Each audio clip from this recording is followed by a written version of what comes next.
तो वैसे हमारे पीछे पीछे पता नहीं कौन आ गया। हम भैया अब होटल में भी खाना नहीं खा सकते, और वहाँ पर हमें हमें हमें कहा गया कि भैया यहाँ वहाँ तो 2200 की बोतल पी रहे हैं, ये कर रहे हैं, सो कर रहे हैं। तो कहीं ना कहीं हमारी जान को भी कहीं ना कहीं अब इतना हम महसूस कर रहे हैं कि हमारी जान को कहीं ना कहीं खतरा है, जब ये लोग इतना हमारा पीछे कर सकते हैं, है कि नहीं है। तो हम शासन प्रशासन से यही उम्मीद लगा रखी है कि हमें यहाँ से सीधा सीधा विस्थापित किया जाए। बोलता हूँ क्या, किसने बोले चलने का लगे हुए तो बोलता हूँ क्या क्या नहीं जाने आ रही है कि यहाँ के लोग अब ये मांग कर रहे हैं कि हम लोग यहाँ असुरक्षित हैं, हमको अपने जीवन की, अपने बच्चों का भविष्य की कोई सुरक्षा का भरोसा नहीं है। तो हमको राष्ट्रपति या राज्यपाल से लोग गुहार लगा रहे हैं कि हमको यहाँ से विस्थापित किया जाए। तो अपराधियों को संरक्षण मिला और जो पीड़ित पक्ष है उसके ऊपर दबाव बनाया गया, तो ये अच्छे संकेत नहीं है। यही हम लोग आज यहाँ पर बात करिए, मुलाकात मकान में हमें किसी से विस्थापित कर दो। आज उन लड़की को जो चाहते बिल्कुल वही कर दिया, कि माँ जी भी, कि दादी और लड़के भी, बस जेल में नतीड़ो गंवाई। टिहरी के केतन लाल हत्याकांड में नया मोड़। नैनीताल हाईकोर्ट के अधिवक्ता डॉक्टर प्रमोद कुमार पीड़ित परिवार से मिलने देवल गांव पहुंचे।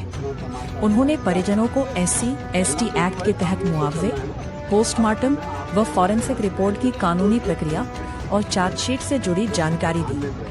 अधिवक्ता ने बताया कि निष्पक्ष जांच के लिए हाईकोर्ट में रिट दाखिल कर SIT या CBI जांच की मांग की जा सकती है। परिजनों का कहना है, हमें थाने के चक्कर नहीं, हाईकोर्ट से न्याय चाहिए। अब नजर इस बात पर है कि बार बार बदलने के मामले में हाईकोर्ट क्या रुख अपनाता है। नैनीताल हाईकोर्ट के प्रमोद कुमार जी एडवोकेट, और आज बहुचर्चित जो कांड हुआ था केतन हत्याकांड, उन केतन के परिजनों से मिले हैं, केतन के माता पिता से मिले हैं। और सर, आप मिलकर के आपको क्या लग रहा है, और ये समस्या का समाधान, ये न्याय की प्रणाली कब तक ये होगी? देखिए, हम लोगों ने पहले भी उस समय भी कोशिश कर रहे थे हम लोग यहाँ आए, लेकिन तमाम उस समय बहुत सारे संगठन थे और प्रशासन ने यहाँ पर कई पाबंदियाँ लगा दी थी, जिस कारण हम लोग उस समय पहुँच नहीं पाए। तो फिर अभी मैं बीच में देखा कि ये केतन का परिवार जिला मुख्यालय पे पहुँचे थे और बहुत परेशान स्थिति में थे और कह रहे थे कि भाई हम लोग को अगर न्याय नहीं मिलेगा, हम जंतर मंतर जाएंगे, हमें वहाँ भी जाना पड़ेगा, हम लोग अनिश्चितकालीन आंदोलन करेंगे।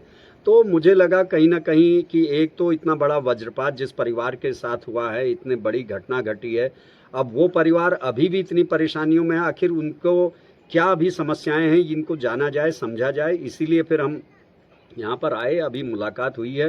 वो बता रहे हैं अब कई चीज़ें हैं, उनको लोग अलग अलग तरीके का गाइड करते हैं, जो भी संगठन आते हैं, जो भी लोग आते हैं, उन्हें कुछ ना कुछ बात कहते हैं, तो वो एक अपना डिसीजन ठोस नहीं ले पाते हैं क्या करना है। तो हमने अभी उनसे यही कहा कि अब ये कानूनी प्रक्रिया है, कानूनी लड़ाई, इसमें थोड़ा समय लगेगा और जो भी हमारा संविधान है, भारत का संविधान है, उसके अनुसार इसमें फैसला होगा, काम होगा। आप लोग इतना ज़्यादा परेशान होने की स्थिति में मत रहिए। अगर कानूनी लड़ाई है, किसी भी तरीके से अगर कोई हिला हवाली बरती जाती है शासन प्रशासन की ओर से, पुलिस प्रशासन की ओर से, केस को अगर कमज़ोर करने की कोई भी कोशिश होगी, तो इसको हम लोग न्यायपालिका के माध्यम से भी लड़ेंगे।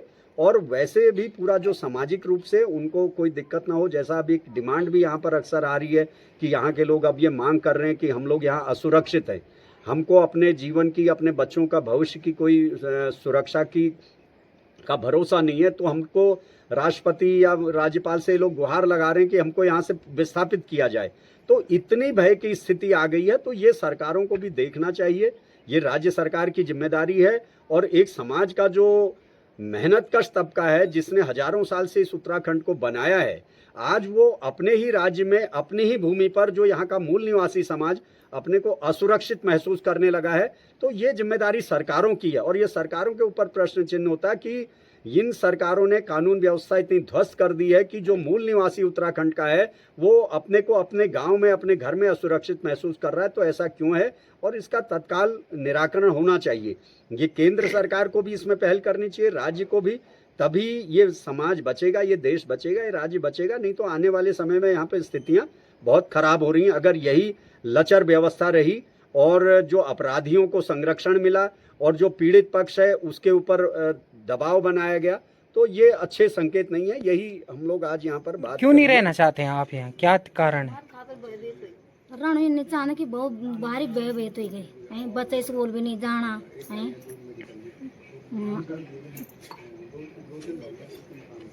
और आप सनी शासन प्रशासन से क्या बोले तो जब आप टिहरी माता जाए यहाँ? कुछ नहीं बोल बोलता हूँ क्या, कुछ नहीं बोले, चलने वाला लगे हुए तो बोलता हूँ क्या क्या चाहना है, क्या नहीं क्या नहीं चलना, क्या नहीं चलना। अच्छा।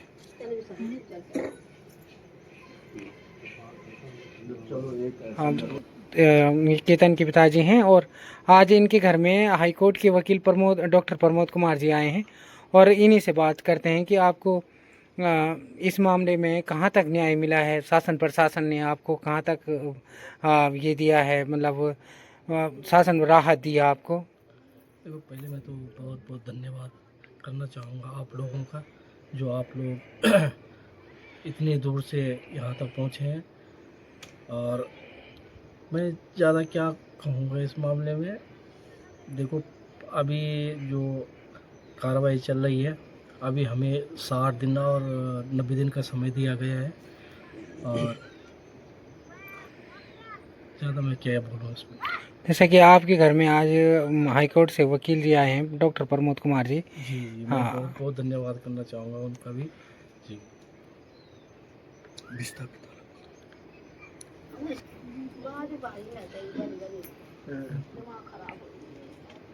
बोल।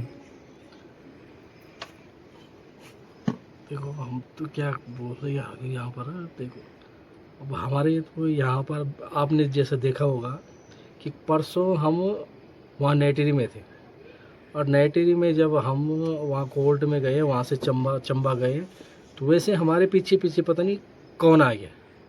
हम भैया अब होटल में भी खाना नहीं खा सकते और वहाँ पर हमें कहा गया कि भैया यहाँ वहाँ तो 2200 की बोतल पी रहे हैं, ये कर रहे हैं, सो कर रहे हैं। तो कहीं ना कहीं हमारी जान को भी कहीं ना कहीं अब इतना हम महसूस कर रहे हैं कि हमारी जान को कहीं ना कहीं खतरा है, जब ये लोग इतना हमारा पीछे कर सकते हैं, है कि नहीं है। तो हम शासन प्रशासन से यही उम्मीद लगा रखी है कि हमें यहाँ से सीधा विस्थापित किया जाए। जी, साथ जुड़े हैं केतन की दादी जी श्रीमती विजेंद्र देवी जी।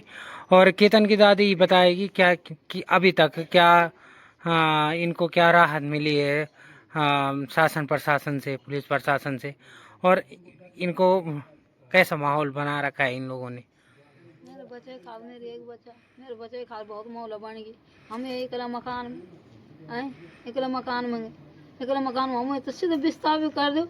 आज उन लड़की को जो चाहते बिल्कुल वही कर दिया, तेकी माँ जी भी, तेकी दादी और लड़की भी, बस जिन मेरे नतेड़ो गंवाई।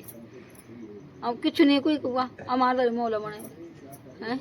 मेरे नानी आप माना का ये करे खड़ा है।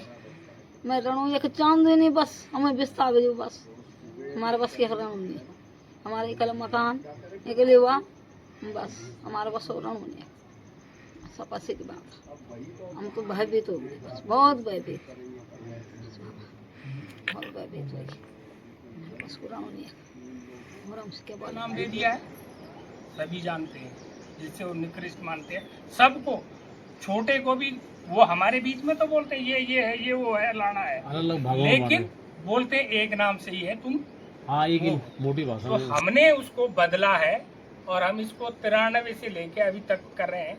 हमने 35 साल समाज में काम किया है, नौकरी के साथ रिटायर हो गए, अब भी कर रहे हैं और आगे भी करेंगे। और ये एक दिन का काम नहीं, ये लगातार करना है कि हमें सामाजिक एकता बनानी है। और वो क्या है, वो मूल निवासी हमारी पहचान है। मूल निवासी का मतलब समझते हैं आपके यहाँ 2-4 मेरे गाँव एक पिक्चर बनी, वो देखना, इनके अंदर भय पैदा हो गया है कि डेमोग्राफी चेंज हो। डेमोग्राफी मतलब जो सामाजिक यहाँ से बाहर के लोग अलाना, ये है सो है, ये इस चीज से वो करते हैं कि हमारी सामाजिक एकता ही इनके लिए। देखो, अगर आप बोलते भाई हम क्या उखाड़ लेंगे या हमारी जनसंख्या, हम इसमें कर क्या सकते हैं? जो हम कर सकते हैं वही कर सकते हैं। लोग हमें चढ़ाएंगे, लोग इसमें अपनी राजनीतिक रोटियां सेक रहे हैं, उतना तमाशा हुआ, क्या हुआ? चलना तो जो है कानून से चलना है ना।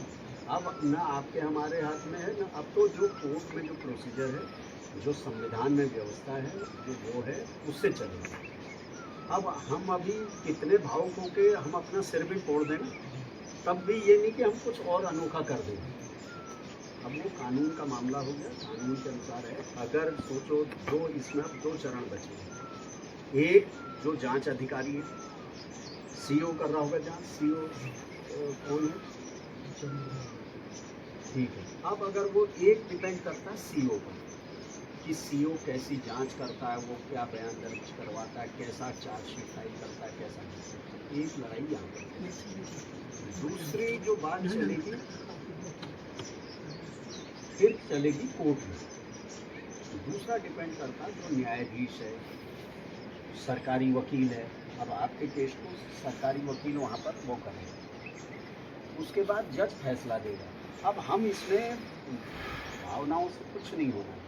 मैं जब बीच में आपका देखा उस दिन मेरी जिनसे गंगा से बात हुई, मैंने कहा देखो कि भाई अब हम भूख हड़ताल करेंगे, हम जंतर मंतर जाएंगे, हम ये करेंगे। तब फिर मुझे लगा भाई ये तो अब इन लोगों को खाली ये और भी एक तो वैसे ही इतना बड़ा नुकसान हुआ है और अपनी जो चीज़ बची है इनको संभालें। वो काम उनका चालू हो गया। फिर हम वहाँ पर बैठे हैं, जब चार्जशीट आ जाएगी उसको भी देखेंगे। ये लोग के माध्यम से सब पता करते रहेंगे।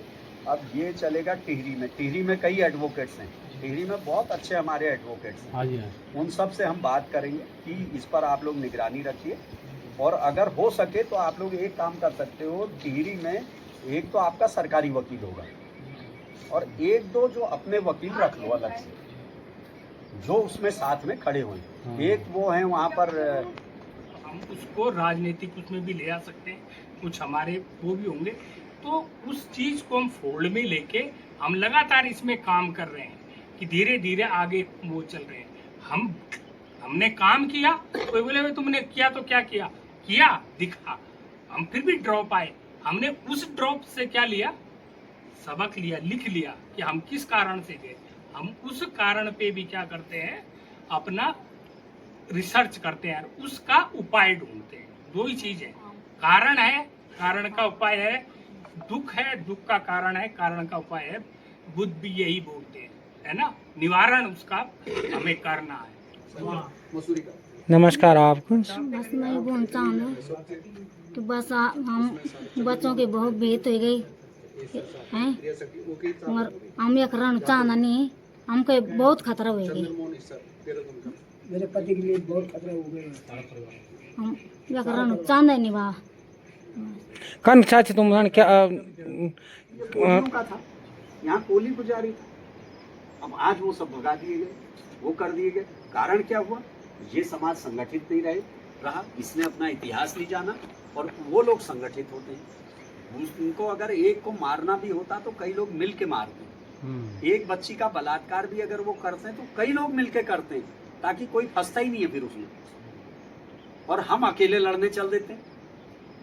अब इस बच्चे ने भी, अगर आप सोचो, आप इसको बुरा मत मानो, खाएगी पिएगी और फिर उसे धोखा दे देगी, फिर वो टेंशन में आएगा, फिर वो नशे का शिकार हो जाएगा और वो नशा करके वो भी मरे समान है। उसको जिंदा थोड़ी समझा जाता, भाई नशे से एक आदमी बर्बाद हो गया, पूरी जिंदगी बर्बाद होगी। तो ये कारण यही है कि हमने अपने